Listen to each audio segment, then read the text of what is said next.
Hello guys, dito tayo ngayon sa Upkick Plaza. Ito yan, mga pasyalan tuwing Friday o sa gabi, pwede pumasyal dito. Yan, ang kanilang plaza, munting plaza pero maganda. Ito naman, meron silang pang exercise. Yan, mga manual equipment, manual lang yan. May pang set up, may pang walking, twisting. Itong likod niyan, yan yung McDonald's. Sa likod ng McDonald's to. Tapos yan yung may design na parang hindi na nalinis. Pero maganda pa rin siya. Design parang siya. Pinaka clubhouse. Yung mga bahay ng Arabic masyadong close siya. Tapos yung sasakyan sa labas. Wala silang parking sa loob ng bahay. Paramihan talaga labas. Hindi sila nang paparking sa loob. Saka masyadong secured ang bahay na dito. Hindi talaga mapapasok basta. Yan, mga bahay nila.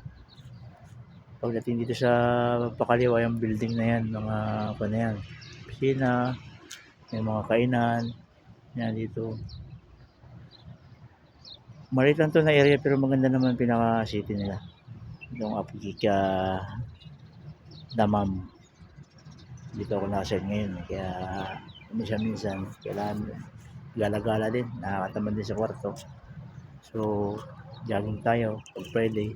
Lakad, exercise. Kasi bukas Sabado, trabaho na naman. 6 days a week ang trabaho namin. Ano pa dito? 6:30 pa ng umaga. Atong June ngayon?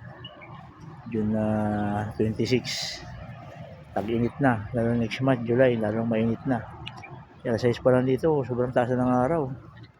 Oh, ganyang katindi ang init dito. Taas ng araw, ganyan pa lang oras. Lalo na mamaya. Sa 8, talagang mainit na. Okay, hanggang dito lang po ang aking munting video. Salamat.